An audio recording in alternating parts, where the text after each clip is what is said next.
Maka sebenarnya ketika kita merasakan kenikmatan dalam mendengarkan bacaan Al-Quran, kenikmatan dari mendengarkan bacaan Al-Quran, sejatinya sebenarnya titik utamanya bukan pada keindahan suara imamnya, suara qori'nya, suara siapapun, tapi titik utama dari kenikmatan kita mendengarkan Al-Quran adalah si pembacanya menggunakan ilmu tajwid atau tidak. Ketika menggunakan ilmu tajwid, maka bacaannya pasti, kami katakan pasti akan enak didengar. Allah Allah Allah Allah ma lana maulan siwa Allah. A'udzubillahi minasyaitonir rajim. Bismillahirrahmanirrahim. Assalamualaikum warahmatullahi wabarakatuh. Bismillah, alhamdulillah, wassalatu wassalamu ala asyrafil anbiya'i wal mursalin wal awliya'i wasyuhada'i wassalihin wa ala alihi wa sahbihi wa man tabi'ahum bi ihsanin ila yaumiddin. Alhamdulillah, tsumma alhamdulillah, bersyukur kepada Allah Subhanahu wa taala dengan lafaz alhamdulillahi rabbil alamin. Allah masih mempanjangkan umur kita, Allah masih memberikan keistiqomahan kepada kita untuk senantiasa berada pada jalan kebaikannya. Sehingga kalau bukan karena atas nikmatnya Allah berikan kepada kita, tak mungkin kita berada pada masjid yang mulia ini. Maka dengan ikhtiar batin kita, ikhtiar niat kita, ikhtiar pada diri kita untuk melangkahkan ke masjid ini, ada satu peran yang luar biasa yang harus kita senantiasa syukuri, yaitu perannya Allah, ridhonya Allah atas segala kesempatan yang Allah berikan kepada kita, sehingga segala langkah kita diberikan izin oleh Allah Subhanahu wa taala untuk menjalankan semua kebaikan.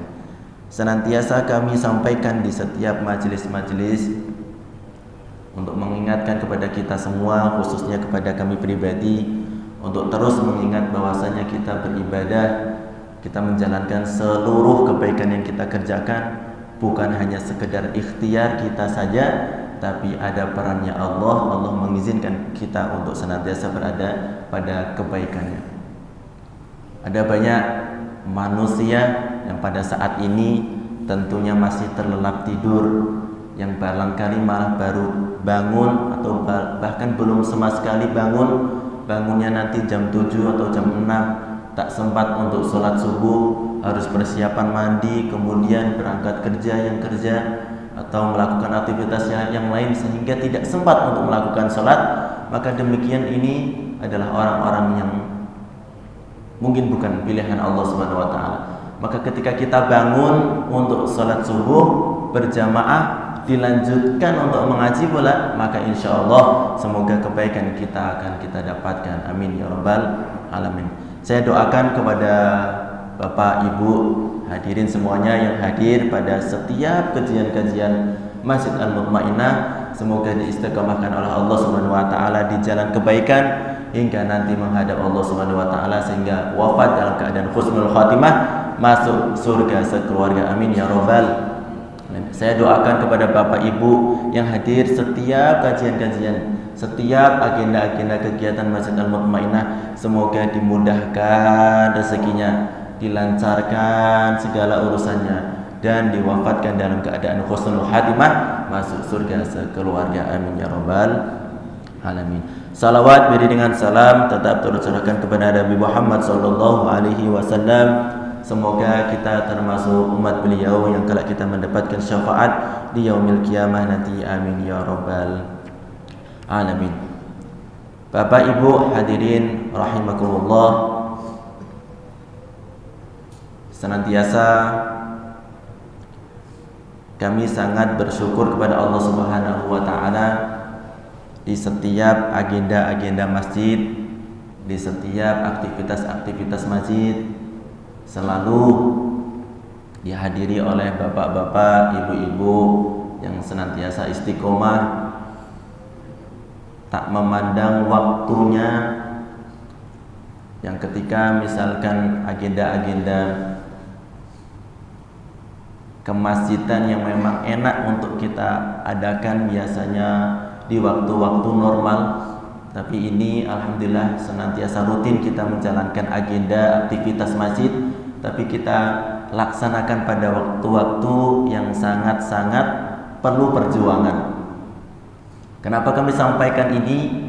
Karena memang waktu subuh ini kita gunakan untuk sholat, tentunya sebelumnya kita baru bangun dari tidur, yang mana tidur ini ya aktivitas yang menurut kita mengenakkan, kemudian tapi kita upayakan diri kita agar senantiasa bangun, kemudian kita gunakan tubuh ini untuk beribadah sholat, yang setelah sholat itu seharusnya kita mungkin kalau mau melanjutkan tidur lagi, apalagi hari Ahad, hari-hari libur yang sebelum-sebelumnya hari Senin sampai hari Jumat kita gunakan untuk terus-terusan bekerja, untuk aktivitas-aktivitas padat yang lainnya, tapi kita hari libur ini malah tetap kita gunakan untuk mengingat Allah, untuk mengaji di masjid yang kita cintai ini.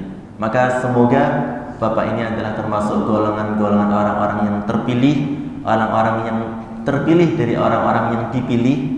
Jadi orang yang mendapatkan keimanan dari Allah Subhanahu wa taala adalah orang-orang pilihan Allah Subhanahu wa taala. Ada berapa banyak manusia ini ya, tapi semuanya tak beriman kepada Allah.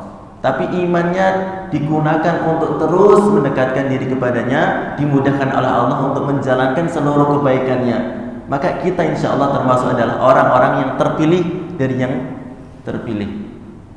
Beriman pilihannya Allah, tapi semua yang beriman itu, yang ngakunya beriman, belum tentu setiap ba'da subuh sholat subuh di masjid secara jamaah kemudian dilanjutkan untuk mengaji. Maka ini kami senantiasa untuk menggaungkan, untuk senantiasa mengingatkan kepada diri kami pribadi, kepada Bapak Ibu, kitalah orang-orang pilihan insya Allah. Kitalah orang-orang yang dipilih Allah oleh Allah Subhanahu wa taala. Artinya kita harus bersyukur, dan ketika kita bersyukur atas segala nikmat Allah itu, semoga dengan rasa syukur itu, terima kasih kita kepada Allah itu, Allah jaga keistiqomahan kita sampai kita nanti wafat. Dan semoga kita senantiasa diistiqomahkan oleh Allah Subhanahu wa taala dalam kebaikan-kebaikan yang lainnya. Amin ya rabbal alamin. Bapak Ibu hadirin rahimakumullah, pembahasan kita kali ini berkaitan tentang Al-Quran. Berkaitan tentang Al-Quran yang seperti apa? Berkaitan dengan ke-Al-Quranan ketika kita melakukan interaksi dengan Al-Quran, yang secara umum interaksi dengan Al-Quran, melakukan aktivitas dengan Al-Quran bisa dengan 3 cara. Bisa dengan berapa cara ibu-ibu? 3 cara. Yang pertama namanya qiraah. Apa Bapak Ibu? Qiraah. Yang kedua namanya tilawah. Apa Bapak Ibu? Tilawah. Yang ketiga namanya tahfiz. Apa Bapak Ibu? Tahfiz. 1 qiraah, 2 tilawah, 3 tahfiz. Inilah 3 macam aktivitas untuk kita berinteraksi dengan Al-Quran. Nah, kemudian kita akan jabarkan satu persatu apa itu. Yang pertama qiraah. Qiraah itu adalah aktivitas interaksi kita dengan Al-Quran dengan membacanya tanpa adanya tuntutan kita untuk memahami apa yang kita baca. Sekedar baca saja. A'udzubillahi minasyaitonirrajim sampai seterusnya, sampai shadaqallahul azim, tanpa ada tuntutan kita untuk memahami dari apa yang kita baca. Aktivitasnya pahala, ibadah bernilai pahala, membacanya saja berpahala. Itu qiraah. Yang kedua tilawah. Tilawah ini adalah aktivitas membacanya. Kemudian dalam membacanya kita dituntut memahami apa yang kita baca, dan ketika kita paham dengan apa yang kita baca, maka kita gunakan pemahaman yang kita dapatkan itu untuk diamalkan kepada kehidupan kita sehari-hari. Itulah yang namanya tilawah. Maka kalau misalkan ada satu acara, misalkan Runtutan acara disampaikan oleh MC. Alhamdulillahirabbil alamin. Marilah kita awali dengan membaca Al-Fatihah bersama-sama. Kemudian dilanjutkan dengan tilawah Al-Qur'an yang akan disampaikan oleh Al-Ustadz Amri Al-Hafidh. Nah, maka ketika misalkan Ustadz Amri membacakan Al-Qur'an selesai, nah itu bukan disebut dengan tilawah, tapi disebut dengan qiraah. Kenapa? Karena Ustadz Amri hanya membaca Al-Qur'annya saja. Membaca Al-Qur'annya saja. Tanpa ada kemudian membacakan artinya, terus kemudian nanti rangkaian kegiatannya mungkin ada ustadz yang menjelaskan makna tafsir dari ayat yang dibaca, kemudian pemahamannya itu nanti akan diamalkan. Itu namanya tilawah. Maka ketika pembacanya hanya sekedar dibaca, maka istilahnya qiraah. Mungkin ini ya sesuatu yang lumrah di masyarakat kita, kalau membaca Al-Qur'an namanya tilawah, ya. Padahal istilah-istilah ini ya perlu diluruskan, tapi tidak terlalu urgensi atau tidak terlalu penting. Tapi demikian tetap yang namanya kebaikan harus dibaikan, dibenarkan. Yang salah harus, yang kurang tepat harus diluruskan. Itu istilahnya, istilah saja. Yang ketiga namanya tahfiz, interaksi kita dengan Al-Qur'an dengan menghafalkannya. Dengan menghafalkannya itu ayat-ayat yang didapat di otak kita, ya, kemudian di-save pada diri kita, di otak kita, kemudian menjadi pembimbing segala aktivitas yang kita jalani. Jadi hafalan kalau hanya sekedar hafal saja, tapi aktivitasnya jauh dari kata Al-Qur'an, maka mungkin itu tidak mendapatkan keberkahan efek dari yang namanya Al-Qur'an. Al-Qur'an itu esensinya, pentingnya adalah sebuah buku petunjuk kehidupan, pedoman kehidupan. Artinya bukunya ketika kita menghafalnya, artinya kita sedang menghafal petunjuk kehidupan yang akan kita jalani selama setiap hari sampai kita wafat. Nah, kalau kita menjadi penghafal Al-Quran yang benar-benar penghafal Al-Quran, maka segala aktivitas kita sesuai dengan apa yang ada di Al-Quran. Ibaratnya Al-Quran berjalan. Ibaratnya Al-Quran berjalanlah, itulah penghafal Al-Quran. Maka hati-hati Bapak Ibu kalau ketemu sama seseorang yang dia hafal Al-Quran dan benar-benar menghafalkan Al-Quran, kalau kita sedikit saja mungkin menggunjing atau istilahnya berburuk sangka atau istilahnya melakukan keburuk dalam bentuk apapun kepada dia, ya, maka mungkin derajat dosanya lebih tinggi daripada kita melakukan dosa kepada orang lain biasanya. Karena yang kita dolimi adalah bukan sekitar manusia biasa, tapi manusia Al-Quran yang berjalan. Itulah penghafal Quran. Saking mulianya penghafal Al-Quran. Maka di setiap interaksi kita dengan Al-Quran ada 3 jenis ini memiliki alatnya masing-masing, memiliki caranya masing-masing. Maka kalau kita berbicara qiraah yang pertama tadi, membaca Al-Quran, ini alat untuk kita membaca Al-Quran agar baik dan benar, ya. Baik dan benar namanya ilmu tajwid. Caranya adalah dengan ilmu tajwid. Kenapa harus pakai alat? Karena Allah Subhanahu wa taala menurunkan Al-Qur'an dengan cara-caranya juga. Jadi Al-Qur'an diturunkan melalui malaikat Jibril, disampaikan oleh Nabi Muhammad SAW, disampaikan kepada para sahabat, disampaikan kepada para ulama tabi'in sampai ulama, kemudian sampai kita. Maka setiap generasi dari generasi atas sampai generasi kita itu memiliki tata cara membacanya. Jadi tidak sembarangan, ya, tidak sembarangan. Maka tata caranya itu dipelajari di dalam yang namanya ilmu tajwid, agar apa yang kita baca ini, apa yang kita baca Al-Quran ini sesuai dengan apa yang dulu pernah disampaikan oleh Allah Subhanahu wa taala sampai kepada Nabi Muhammad SAW dan kemudian sampai kepada zamannya kita. Secara praktik Nabi Muhammad SAW telah melakukan membaca Al-Quran sesuai dengan ilmu tajwid. Ya, ilmu tajwid itu apa, Gus Agung? Ilmu tajwid itu adalah ilmu alat agar kita bisa membaca Al-Quran seperti mana bacaannya Rasulullah. Maka prakteknya sudah diterapkan oleh Rasulullah, teorinya baru ada pada zamannya para ulama. Jadi ilmu tajwid ini atau ilmu yang mempelajari bagaimana cara membaca Al-Quran baik dengan benar, seperti mana bacaannya Rasulullah SAW, seperti mana bacaannya yang dulu turun dari Allah Subhanahu Wa Taala, itu adalah ilmu agar kita membaca Al-Quran dengan baik dan benar. Ya, maka di sini dihukumi setiap kita wajib, setiap individu membacanya dengan baik dan benar. Jadi membaca Al-Quran sesuai dengan kaidahnya adalah wajib bagi masing-masing kita. Ya, masing-masing kita.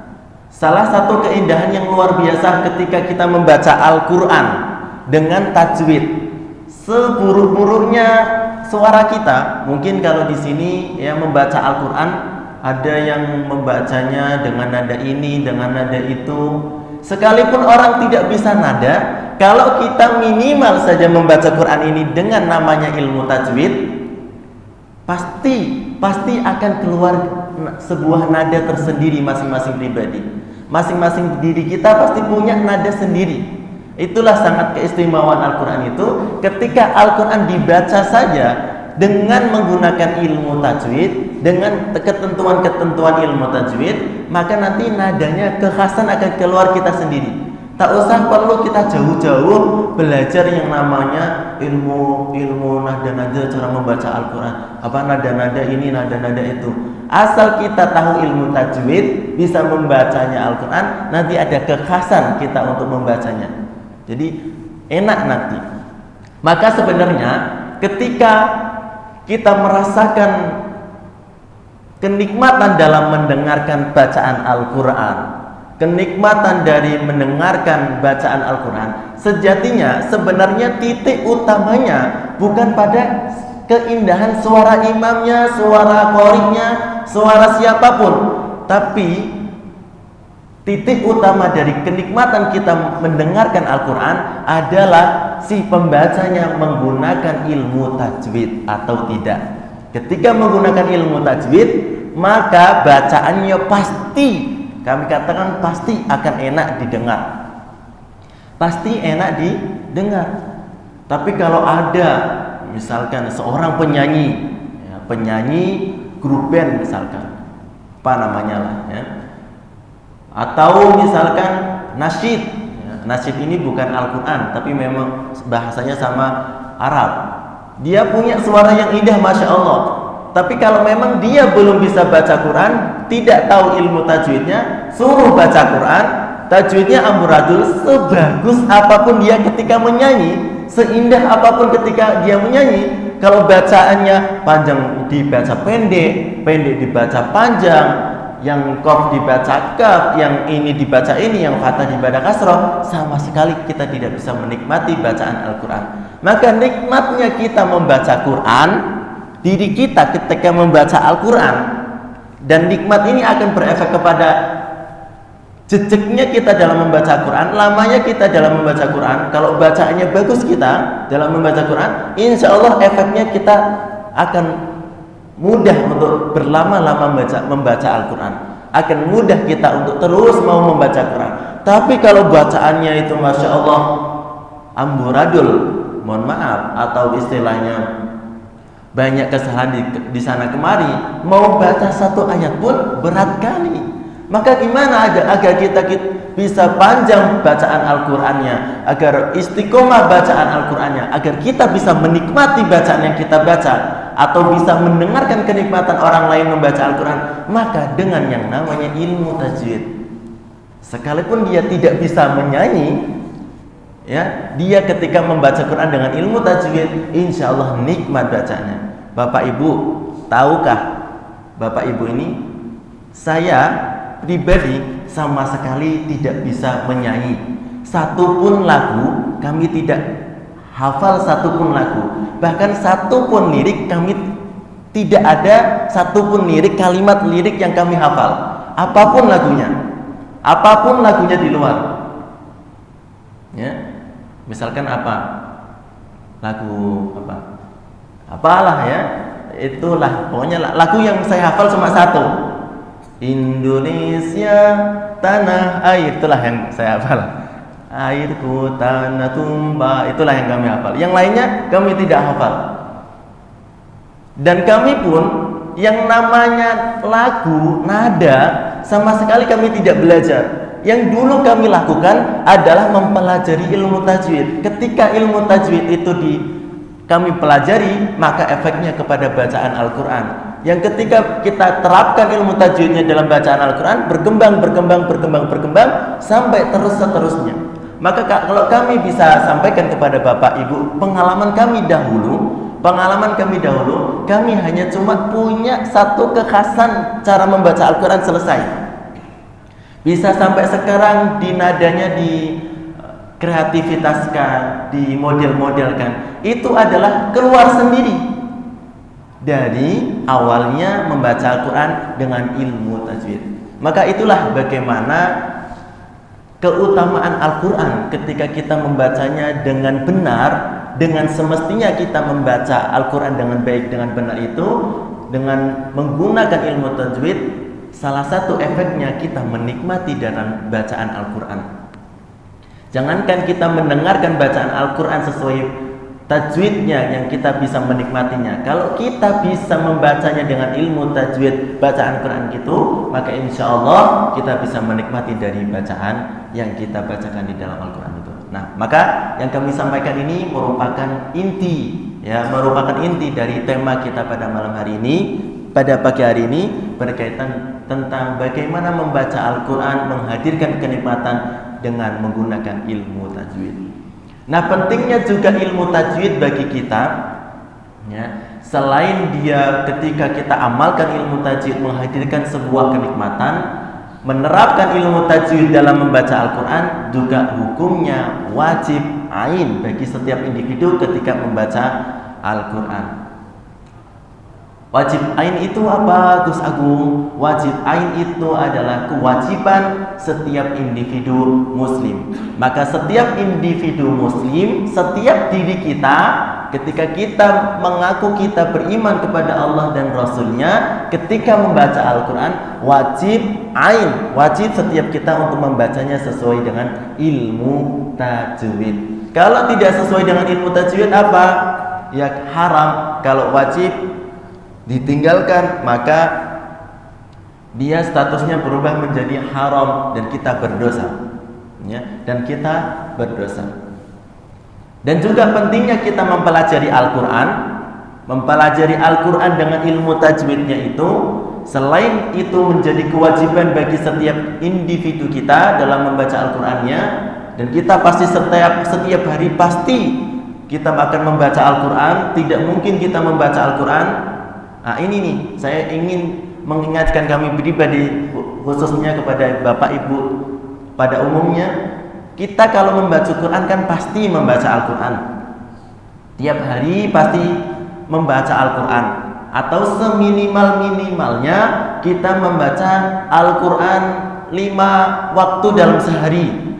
Maghrib, ya, Isya, sampai 5 waktu pada subuh kali ini. 5 waktu minimal membaca suratul Fatihah. Minimal membaca suratul Fatihah. Itu bacaan Al-Quran yang ketika kita baca, kita dituntut membacanya dengan menggunakan ilmu tajwid. Ya, kalau kita membacanya dengan ilmu tajwid, maka insya Allah pahala-pahala yang akan kita dapatkan. Tapi hati-hati, ya, kita niatnya membaca Al-Quran, aktivitasnya membaca Al-Quran, tapi barangkali aktivitas kita membaca Al-Quran bukan pahala yang kita dapatkan, melainkan dosa. Ini peringatan untuk kita semuanya. Seperti apa aktivitas membacanya Al-Quran, satu buah kemuliaan, kok malah mendapatkan dosa? Coba perhatikan yang kami sampaikan ini. Kami akan membacakan satu ayat dengan 2 cara. Surah Trikul, Qul huwallahu ahad. Ya, yang pertama, bacaan yang pertama, Qul huwallahu ahad. Yang pertama saya ulangi, qul huwallahu ahad. Yang kedua, qul huwallahu ahad.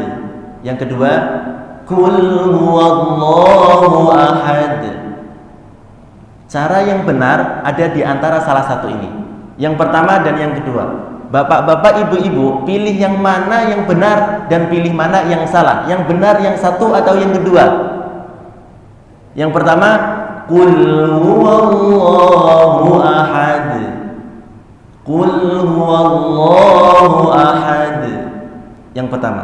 Yang kedua, qul huwallahu ahad.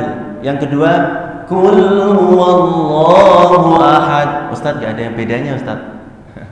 Bisa membedakan nggak? Bedanya terletak pada huruf qaf di awal kalimahnya. Kalau yang pertama qul menggunakan huruf qaf. Huruf qaf tanpa ada yang namanya desisan suara. Kalau istilahnya hamas. Qul. Tapi yang kedua membacanya niatnya memang qaf, pakai huruf qaf, qul. Tapi ada desisan suara yang dia keluar. Kul huwallahu ahad. Maka seolah-olah dia membacanya dengan huruf kaf. Yang pertama menggunakan qaf, yang kedua kaf. Ini maknanya ternyata berbeda. Yang pertama kul, artinya katakanlah, huwallah, dialah Tuhan yang Maha Esa. Tapi kalau kita membacanya qul huwallahu ahad, seperti mana ada hamas, desisan suara yang keluar, maka dia berubah dari qaf menjadi kaf, artinya makanlah. Coba kalau kita artikan secara lengkap, qul huwallah artinya katakanlah dialah Allah Tuhan yang Maha Esa. Kalau berubah menjadi kaf, makanlah dia Tuhan yang Maha Esa. Na'udzubillahi min dzalik. Allah mau dimakan. Apanya yang mau dimakan? Maka ini tentu ya bukan makna yang berubah lagi, tapi bahkan menghinakan Allah Subhanahu wa taala. Allah kok mau dimakan? Ya kan? Enggak sadar kita. Nah, itulah salah satunya yang dipelajari di dalam ilmu tajwid. Contoh lagi misalkan A'udzu billahi minasy syaithanir rajim. Bismillahirrahmanirrahim. Oke, kalau tadi ayat Al-Qur'an, sekarang yang biasa kita pakai. Ya, yang biasa kita pakai ya ketika kita pembukaan sebagai MC pembawa acara. Ya. Alhamdulillahirabbil alamin, assalatu wassalamu ala asyrafil anbiya'i wal mursalin. Asyrafi.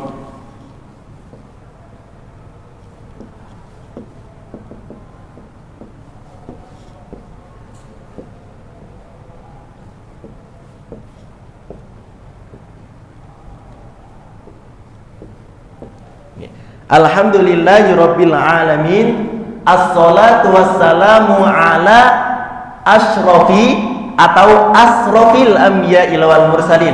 Asrofil anbiya'i wal mursalin atau asrofil anbiya'i wal mursalin. Pakai shin atau pakai sin, Bapak Ibu?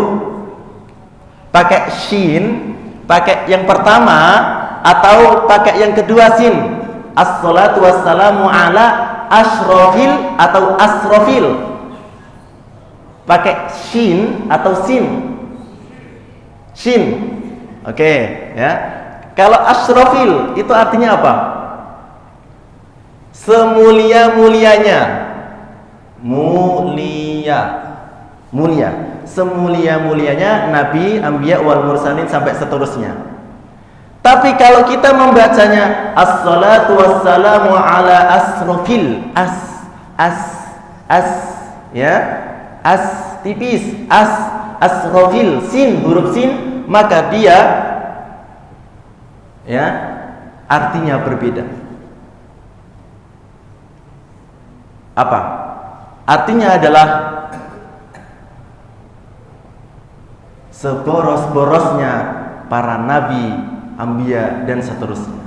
Naudzubillah.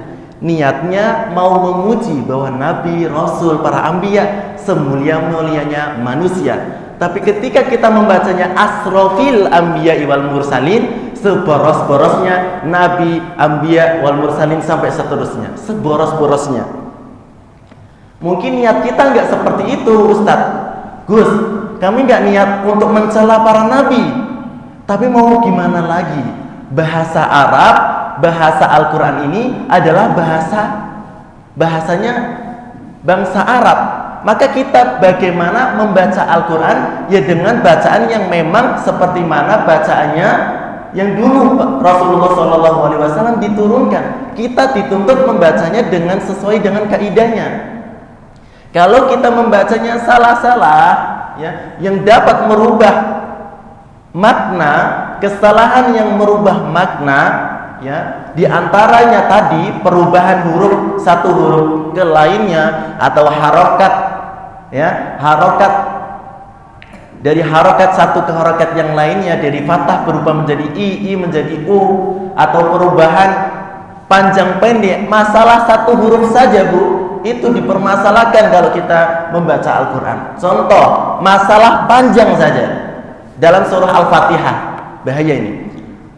Alhamdulillahi Rabbil Alamin Ar-Rahmanir Rahim Maliki Yawmiddin Maliki Yawmiddin Maliki kafnya pendek.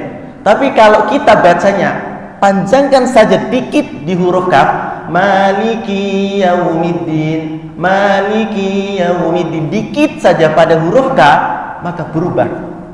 Kalau Maliki Yaumiddin, maka Allah Subhanahu wa taala adalah penguasa, Malik, penguasa dari semuanya. Tapi kalau kita menambahkan panjang saja, Maliki, maka kita mengklaim bahwa semua adalah milik kita, bahwa semuanya penguasa adalah kita, ya. Kitalah penguasa di antara alam jagat raya ini. Kalau kita menambahkan huruf ya sukun panjang saja pada huruf Maliki Yaumiddin, ya, sedikit saja, maka berubah maknanya dari bahwa Allah adalah penguasa seluruh alam jagat raya, bahwa Allah penguasa semuanya, menjadi kitalah penguasa dari seluruh alam jagat raya. Naudzubillah. Awalnya kita ingin bersaksi bahwa Allah adalah penguasa, bahwa Allah adalah raja dari antara semuanya, malah kita mengklaim diri kita sendiri bahwa kitanya adalah penguasanya. Itulah pentingnya kita mempelajari ilmu tajwid. Di sini dipelajari. Maka dalam membaca Al-Quran ini, ilmu tajwid harus kita terapkan seminimalnya kita memperbaiki bacaan suratul Fatihah kita. Apa Bapak Ibu? Memperbaiki bacaan suratul Fatihah kita agar baik dan benar, seminimalnya, paling minimal. Adapun nanti ketika membaca Al-Quran kok masih dalam bacaan yang amburadul, ya semoga Allah maafkan. Nanti kita akan sedikit bahas di mana takaran ketika kita membaca Al-Quran salah-salah tapi dimaafkan oleh Allah Subhanahu wa taala. Apa syaratnya? Ada syaratnya. Jangan asal-asalan, ya. Jangan asal-asalan. Oh, masih amburadul kok, insya Allah dimaafkan sama Allah. Ada syaratnya. Hati-hati. Nanti kita akan bahas sedikit. Tapi sebelumnya tadi kami sampaikan seminimalnya adalah bacaan Al-Fatihah kita harus kita pelajari bagaimana sesuai dengan ilmu tajwid. Kenapa? Karena Al-Fatihah ini bagian dari agama kita. Kenapa kami sampaikan itu? Rukun Islam dibangun dengan 5 dasar. Bunyal Islamu ala khamsin. Syahadatu la ilaha illallah sampai seterusnya, dan ada yang namanya berbunyi Salat. Salat merupakan rukun Islam, di mana Islam kita dibangun dari yang namanya sholat. Bahkan sholat tidak hanya sebagai sebuah bangunan tiang, tapi dia juga disebut tiangnya agama. Ibarat kalau dia tiangnya hancur, semuanya hancur. Pondasinya hancur, semuanya hancur. Sholatnya rusak, maka semua agama kita pun akan rusak. Karena sholat adalah tiangnya agama. Dan sholat juga punya bangunannya, disebut rukun sholat. Ya, di dalam madhab Imam Syafi'i, rukun Islam, rukun sholat salah satunya adalah membaca Al-Fatihah. Dan sampai-sampai saking Imam Syafi'i ini menyampaikan sangat utamanya kita untuk benar dalam membaca suratul Fatihah, sampai saking dia kok sangat memperhatikan bacaan suratul Fatihah adalah bagi siapa yang suratul Fatihahnya dia belum benar, ya belum baik dan benar, maka dia tidak sah dalam sholatnya, karena dia dibangun dalam rukun sholat. Buruk suratul Fatihahnya, maka akan buruk dalam sholatnya. Rusak sholatnya, rusak agama kita. Na'udzubillahi min dzalik. Masih ada terusannya. Kita akan fokuskan. Mana batasan kita dimaafkan oleh Allah Subhanahu wa taala kesalahan-kesalahan dalam membaca Al-Qur'an itu. Tapi sebelumnya masih melanjutkan tadi bahwasanya Al-Fatihah adalah sesuatu yang harus dikerjakan dengan kesempurnaan, sebab Al-Fatihah ini merupakan rukun. Yang namanya rukun maknanya adalah sesuatu yang harus dikerjakan dengan kesempurnaan. Ruku bagian dari rukun sholat. Kalau kita ruku tidak sempurna, maka akan berefek kepada kesempurnaan sholat kita. Pun demikian kata Imam Syafi'i bahwasanya membaca suratul Fatihah bagian dari rukun, dan rukun dituntut sempurna dalam menjalankannya. Bagi siapa yang belum sempurna membaca Al-Quran, bahaya, hati-hati, barangkali tidak sempurna sholat yang ia kerjakan. Maka muslim itu seminimalnya mempelajari ilmu tajwid di dalam suratul Fatihah. Contoh misalkan Alhamdulillah, kalau kita membacanya dengan huruf H, Alhamdulillah, maka selesai, aman. Tapi kalau kita membacanya dengan Alhamdulillah pakai huruf H, maka merubah makna, tentunya merusak dari suratul Fatihah. Merusak suratul Fatihah, merusak makna suratul Fatihah, maka akan merusak dari sholat kita. Sholat kita, ya, kalau rusak sholat kita, rusak agama kita, sampai seterusnya.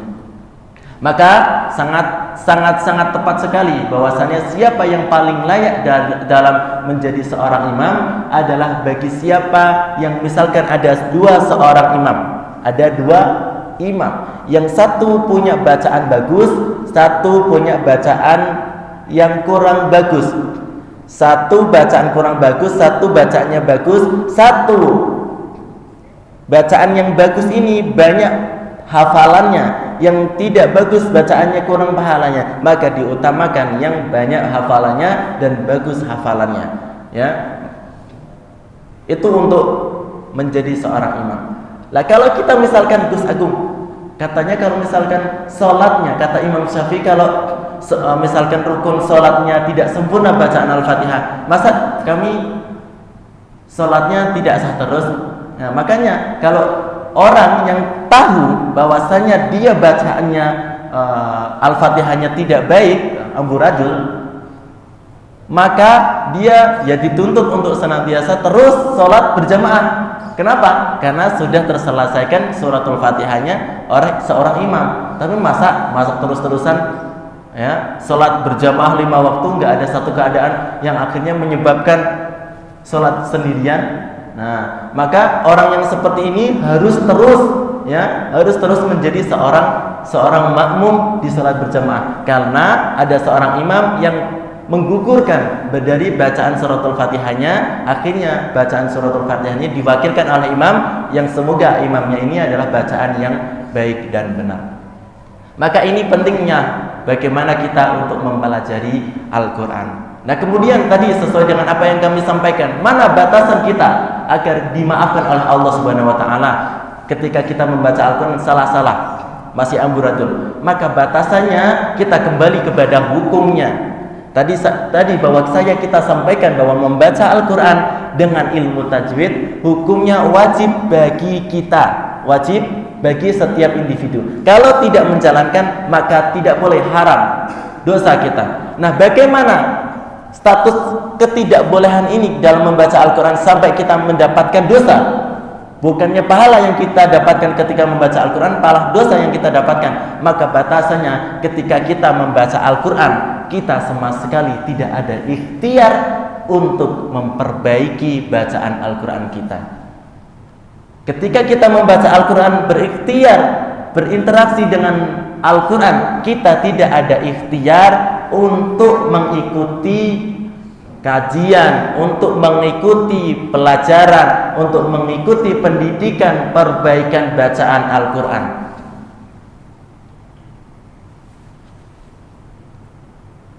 Apa tanda-tandanya? Ya, nanti kalau misalkan di akhirat nanti, ada di yaumil hisab nanti. Hai fulan bin fulan, kenapa kamu bacaannya amburadul? Hai fulan bin fulan, kenapa bacaanmu salah-salah?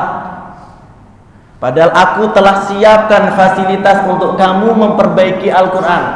Aku sudah siapkan guru Al-Quran yang sudah mumpuni. Aku sudah siapkan tempat yang nyaman untuk kalian belajar Al-Quran. Aku sudah siapkan semua fasilitas yang kau gunakan untuk memperbaiki Al-Quran. Kenapa kau tidak manfaatkan itu untuk memperbaiki Al-Quran? Kau baca Al-Quran, iya aku tahu, tapi kau tidak pernah mempelajari bagaimana cara membaca Al-Quran dengan baik dan benar. Aku turunkan Al-Quran dengan caranya juga. Aku turunkan Al-Quran dengan ilmu tajwidnya juga. Kenapa kau tak mau untuk mempelajari ilmu tajwid itu? Kalau ditanya seperti itu, mungkin kita sekarang masih hidup.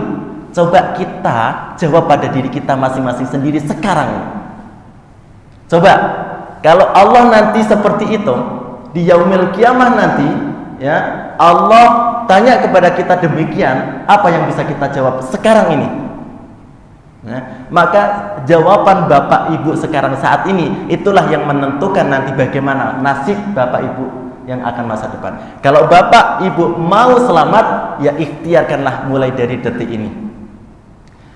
Maka tahu atau tidaknya kita sesuai tajwid atau tidak, salah baik benarnya, yang bisa menilai ya harus yang ahlinya, yang sudah belajar ilmu tajwidnya, yang sudah mempraktekkan ilmu tajwidnya, yang sudah berstandar sanad kepada Rasulullah SAW. Belajar tajwid tidak hanya sebuah belajar saja. Belajar tajwid harus ada yang namanya guru yang bersambung kepada Rasulullah SAW. Belajar tajwid boleh dengan YouTube, boleh di Zoom, boleh.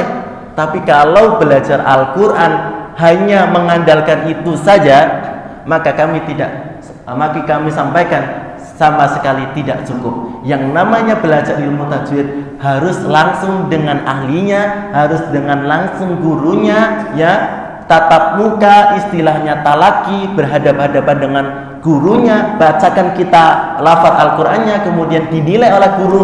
Itulah yang seharusnya kita lakukan dalam mempelajari ilmu tajwid. Kalau tidak seperti itu, maka belum termasuk dalam bagian kita memperbaiki ilmu tajwid. Karena yang namanya YouTube, yang namanya Zoom itu memang memudahkan kita dalam mempelajari ilmu tajwid. Tapi ketika kita mempraktekannya, kalau tidak ada yang mengkoreksi, kita tidak tahu. Kita lagi belajar, ya butuh dikoreksi. Masa kita mau mengkoreksi diri kita sendiri? Kan tidak mungkin. Yang bisa mengkoreksi bacaan kita adalah orang yang lebih ahli, orang yang sudah mempelajari ilmu tajwid dari guru-gurunya, guru-gurunya dari gurunya, guru-gurunya dari Rasulullah sampai dari Allah Subhanahu wa ta'ala. Maka inilah pentingnya kenapa kita harus membaca Al-Quran berinteraksi dengan Al-Quran dengan kaidah baik dan benar. Karena memang kita dituntut membacanya, berinteraksinya dengan menggunakan ilmu tajwid. Nah, alhamdulillah kita bersyukur di masjid ini, masya Allah, para pengurusnya semangat sekali, ya. Para pengurusnya, para dewan pengurus Masjid Al-Mutmainnah DKM-nya sangat luar biasa sekali untuk bagaimana memberikan fasilitas kepada kita untuk membuat program-program yang programnya memang sangat-sangat dibutuhkan. Jangankan dibutuhkan, ya, ini adalah pasti sangat-sangat dibutuhkan karena bagian dari fundamental ataupun pentingnya beragama pada diri kita sendiri. Maka insya Allah kita tunggu informasinya, ya, dari DKM ini, ya, dari pengurus masjid akan memberikan fasilitas kepada kita semuanya program tentang perbaikan Al-Quran, ya, tentang program perbaikan Al-Quran dari membacanya sampai nanti sampai menjadi seorang guru Al-Quran. Dididik dari nol sampai menjadi mahir, menjadi guru yang nanti regenerasi, ya, yang nanti ketika belajar dari nol menjadi mahir, menjadi seorang guru, gurunya nanti mengajarkan di program masjid kemudian sampai seterusnya. Jadi walaupun pengurusnya berganti, ya, imamnya berganti, siapapun berganti, ya, regenerasi itu terus akan berjalan dan ini akan menjadi, ya, akan menjadi pahala jariah untuk kita semuanya insya Allah. Kalau kita mensupport, mendukung program-program yang sifatnya mulia, yang sifatnya sangat-sangat luar biasa, berpotensi untuk pahala jariah, insya Allah pahalanya akan kita rasakan sampai kapanpun, ya. Insya Allah dalam waktu dekat ini kami mewakili dari pengurus Masjid Al-Mutmainnah akan meluncing program namanya Sekolah Al-Quran Al-Mutmainnah, ya. Yang ini target utamanya adalah pendidikan Al-Quran orang dewasa. Karena pendidikan anak-anaknya sudah ada di TPQ, Taman Pendidikan Al-Quran. Anak-anak TK sampai masa-masa studi sekolah formal itu bagiannya TPQ. Tapi bapak-bapak ini kita akan fasilitasi, ibu-ibu ini akan kita fasilitasi, nenek-nenek ini akan kita fasilitasi program perbaikan Al-Quran dari nol sampai menguasai seluruh bacaan ilmu Al-Quran, sehingga ketika sudah mahir, sudah layak untuk menjadi guru, maka dia bisa memegang satu program kembali, meneruskan, ya, program selanjutnya, angkatan berikutnya sampai seterusnya. Siapapun pengurusnya, siapapun imamnya, perubahan apapun tidak berefek kepada perubahan program. Karena ini sangat dibutuhkan. Jangankan di sekitar Al-Mutmainnah, insya Allah dibutuhkan seluruh muslim se-Indonesia, se-Kota Batam yang bisa dijangkau di Al-Mutmainnah ini. Maka kami sampaikan kepada Bapak Ibu, mari kita support program-program Masjid Al-Mutmainnah yang kita cintai ini, ya, yang insya Allah minimal dilaksanakan programnya ba'da Idul Adha, ya. Masya Allah sekarang pengurus DKM masjid masih fokus untuk mencurahkan pikirannya, mencurahkan tenaganya, pikirannya, semuanya untuk fokus melaksanakan ibadah kurban yang akan kita laksanakan di hari beda, ya, ada yang Kamis, ada yang Rabu. Apapun, ya, tidak masalah. Insya Allah kita satu, yaitu Muslim yang beragama. Insya Allah. Maka insya Allah program akan kita segera luncurkan, dan siapa yang sudah mendengarkan apa yang kami sampaikan ini tidak dapat gerakan hati pula untuk memperbaiki, untuk ikut, maka mau bagaimana cara lagi Allah memberikan hidayah kepada kita. Saking kami semangat menyampaikan program ini, ketua DKM kita, ya, ketua DKM kita Pak Pujo, saking semangatnya mau menjalankan program ini, ya, Pak Ketua DKM bilang sama kita semuanya, sama saya pribadi, sama kita semuanya, kalau nanti sudah jalan, saya akan menjadi murid yang pertama untuk sekolah Al-Quran ini. Ya, Pak Pujo, nah, orangnya ada. Saya akan menjadi murid yang pertama untuk program sekolah Quran ini.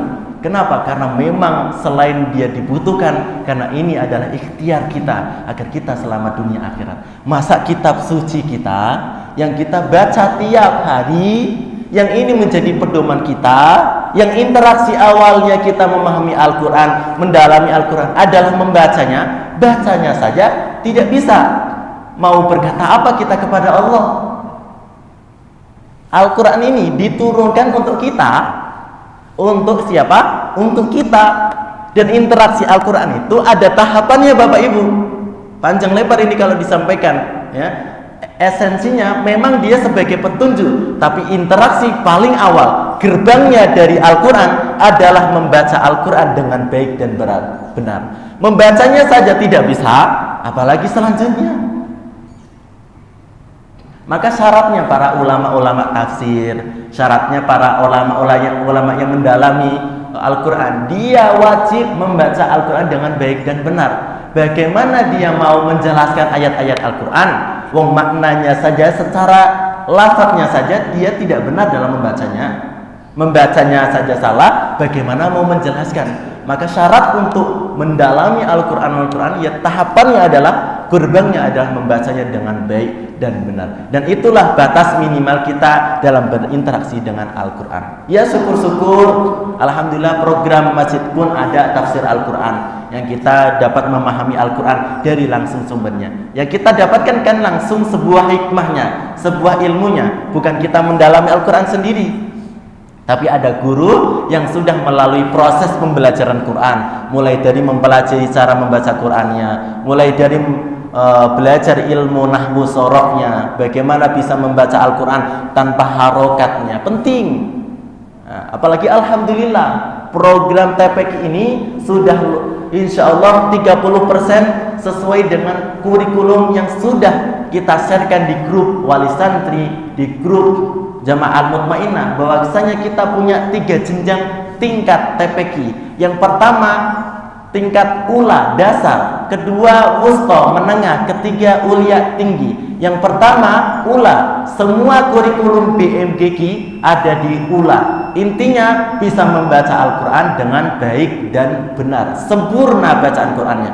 Yang kedua belajar adab, bagaimana dia berinteraksi dengan Al-Quran sesuai dengan tata caranya. Ya, jangan asal-asalan berinteraksi Al-Quran. Yang ketiga, yang paling puncak, yang tingginya, dia bisa memahami Al-Quran dari ilmu nahwu sorofnya. Al-Qurannya gundul, tapi dia bisa membacanya. Bahkan Al-Qurannya gundul, bisa membacanya, bisa memahaminya pula, karena dia belajar yang namanya nahwu sorof. Itu tingkat anak-anak. Ya, anak-anak saja seperti itu, apalagi kita yang sudah berusia, ya tentunya harus termotivasi untuk terus belajar Al-Quran. Maka demikian yang kami sampaikan, semoga sedikit yang kami sampaikan ini memotivasi.